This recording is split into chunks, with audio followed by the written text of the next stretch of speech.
શેરબજારમાં રોકાણના નામે કરોડોનું ફુલેકું ફેરવતી ગેંગનો પર્દાફાશ સાંભળીને ચોંકી જશો. દર્શક મિત્રો, જો તમે પણ શેરબજારમાં ટૂંકા સમયમાં ડબલ પૈસા કે મોટું વળતર મેળવવાની લાલચ રાખતા હોવ તો સાવધાન થઈ જજો, કારણ કે અમરેલી સિટી પોલીસે એક એવા શિકારીને દબોચી લીધો છે જેણે મજૂરીના કામના ઓઠા હેઠળ કરોડો રૂપિયાના સાયબર ફ્રોડને અંજામ આપ્યો છે. માત્ર 2 મહિના, હા દર્શક મિત્રો, માત્ર 2 જ મહિનામાં બેંક ખાતામાં 2,74,00,000 રૂપિયાથી વધુના શંકાસ્પદ વ્યવહારો.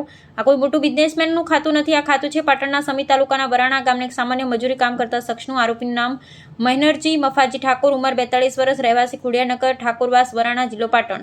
ગેરકાયદેસર કાળી કમાણી ₹2,74,74,197 રૂપિયા. અમરેલી સિટી પોલીસ સ્ટેશનમાં ગત 6 જૂનના રોજ એક ફરિયાદ નોંધાઈ હતી. ફરિયાદીને શેરબજારના નામે લાલચ આપી અલગ અલગ યુપીઆઈ આઈડી દ્વારા ₹69,441 પડાવી લેવામાં આવ્યા. પોલીસે આ કેસની તપાસમાં લાગી. જ્યારે લિંક જોડાઈ ત્યારે પોલીસ પણ અવાક રહી ગઈ. ઠગાઈના રૂપિયામાંથી ₹30,000 જે યુપીઆઈ આઈડીમાં ગયા હતા તેની કુંડળી ખોલતા જ કરોડોનું કૌભાંડ સામે આવ્યું. ભાવનગર રેન્જના આઈજીપી આરવી અંસારી અને અમરેલીના એસપી સંજય ખરાતના આદેશથી સાયબર ગુનેગારો સામે એક વિશેષ અભિયાન છેડાયું છે. અમરેલીના ડીવાયએસપી ચિરાગ દેસાઈ અને પીઆઈ MM ઝાલાની ટીમે ટેકનિકલ એનાલિસિસ અને હ્યુમન સોર્સના જોરે આ પાટણના ઠગને દબોચી લીધો છે. આ કોઈ નાની મોટી ચોરી નથી.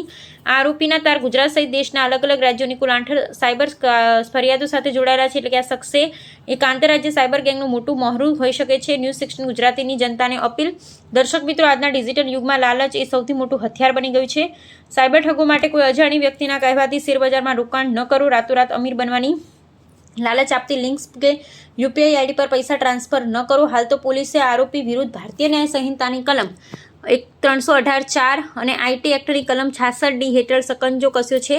ને આ કરોડો રૂપિયા ક્યાં ગયા અને આની પાછળ અસલી માસ્ટરમાઇન્ડ કોણ છે તેની તપાસના ચક્રો ગતિમાન કર્યા. રિપોર્ટર ફારૂક બિલખિયા. 42 ઓફેન્સીસ દાખલ થયેલ છે. આમાં મોટા પ્રમાણમાં સાયબર ઓફેન્સીસ, સાયબર ફ્રોડના ઓફેન્સીસ છે. આમાં જે રકમ છે એ રકમમાં સાયબરના બનાવમાં આપણે એ રીતના રકમ એક કદાચ ભોગ બનનારની 50,000 લાખ અમારી પાસે 2 કરોડ સુધીના સાયબર ફ્રોડ દાખલ છે. પણ એ જરૂરી નથી.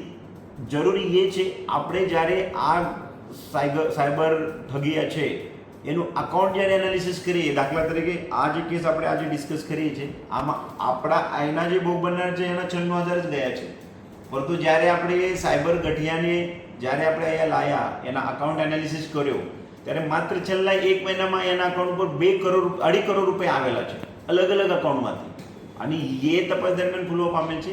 એના અકાઉન્ટમાં જે 2.5 કરોડ આવ્યા છે બધા સાયબર ફ્રોડના પૈસા છે.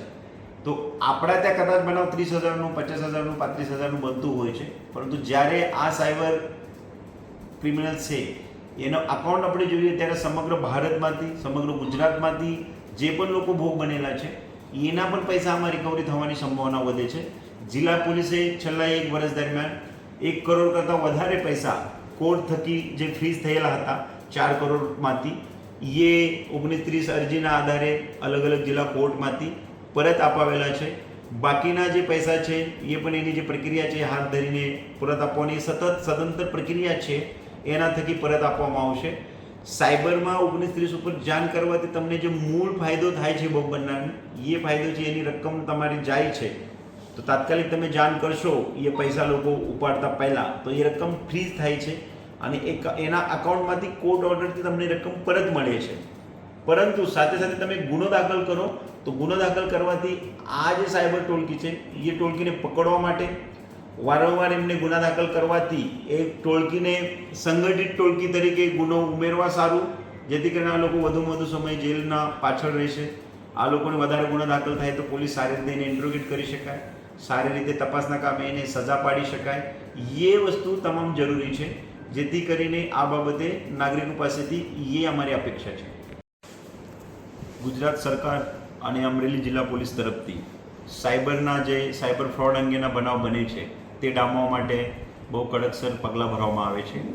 જેના ભાગરૂપે અમરેલી જિલ્લામાં છેલ્લા 5 મહિના દરમિયાન જાન્યુઆરી 2026થી આજ દિન સુધી કુલ 42 જેટલા ગુના દાખલ કરેલ છે. જેમાં આપણે અલગ અલગ પ્રકારના આરોપીની ધરપકડ કરેલી છે. જેમાં મોટા પ્રમાણમાં જે અકાઉન્ટો ખોટી રીતે એકબીજાના નામે મળતા અકાઉન્ટો પૈસા આપીને જે લેવામાં આવતા હોય છે, જેને મ્યુલ અકાઉન્ટ તરીકે આપણે ગણીએ છીએ, એમના ઉપર કેસીસ કરેલા છે. સાથે સાથે આ વર્ષે 19-30 ઉપર જ્યારે પણ કોઈ આપણા સાથે ખોટું બનાવ બને છે ત્યારે આપણે ફોન કરીને જાણ કરતા હોય છે.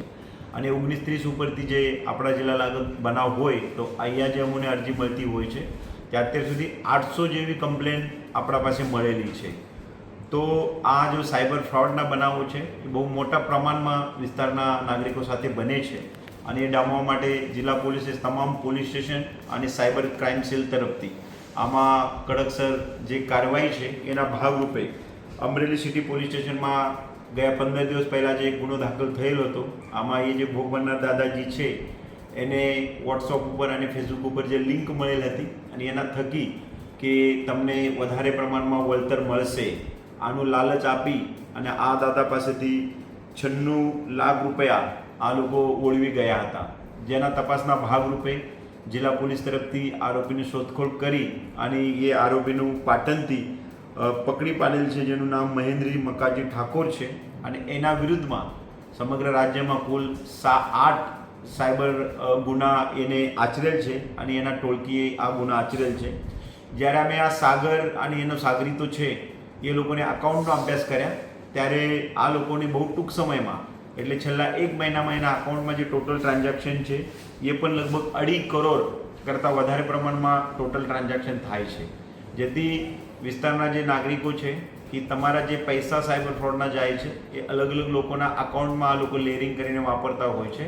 પરંતુ એ અટકાવવા સારું તમારે જ્યારે પણ સાયબર લાગતનું, બેંક ફાઇનાન્સ લાગતનું કોઈ પણ કામ હોય, કોઈ તમને ફોન કરીને ઓટીપી માંગે, પિન માંગે, લિંક ઉપર ક્લિક કરવા માંગે, અથવા કોઈ ઇન્વિટેશન કાર્ડ મોકલીને આમાં .apk ફાઇલ લખેલું હોય છે, અથવા આનો અલગ ટાસ્ક આપે કે ટાસ્કના પ્રમાણમાં તમને વળતર મળશે, પરંતુ એ બધું ખોટું હોય છે.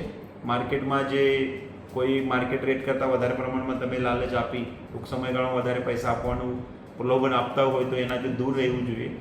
જિલ્લા પોલીસ તરફથી એના માટે સતત સાયબર અવેરનેસ પ્રોગ્રામ અમે માર્કેટમાં, સ્કૂલોમાં, કોલેજીસમાં, અન્ય જગ્યા, સંસ્થામાં પણ યોજાયેલા છે અને ભવિષ્યમાં પણ આ રીતના કાર્યક્રમ યોજાઈશું.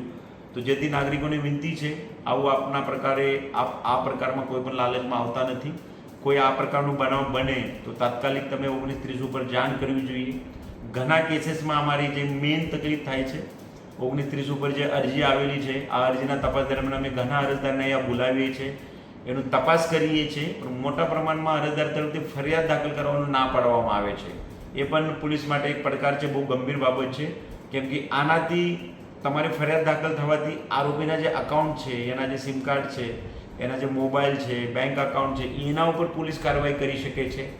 જે નંબરથી એ વ્યક્તિ બધું આચરેલ છે એ નંબર ઉપર જે આપણું NCCRP પોર્ટલ છે એ પોર્ટલ ઉપરથી એના ફ્રીઝ કરવામાં આવે છે, જેના થકી આ ગુનેગારો એક કોર્નર થઈ જાય છે અને ભવિષ્યમાં જ્યારે પણ આ ગુનેગારોને પકડવામાં આવશે ત્યારે તમારા જે ગુના છે એ ગુનાના કામે પણ આ લોકોની ધરપકડ કરી શકાય, તમારો જે મુદ્દામાલ ગયેલ છે એ પરત મેળવી શકાય. જેથી અમરેલી જિલ્લા પોલીસ તરફથી આ વખતે કુલ 42 જેટલા સાયબર ઓફેન્સીસ દાખલ કરેલ છે. હજી બહુ મોટા પ્રમાણમાં સાયબર ઓફેન્સીસ દાખલ કરવાની જરૂરત જણાય છે. જાહેર જનતાને અપીલ છે કે એ બાબતે આગળ આવીને જે બનાવ બને છે તે અટકાવવા સારું, બનેલ બનાવના ડિટેક્શન સારું જિલ્લા પોલીસની મદદ અવશ્ય લેવી.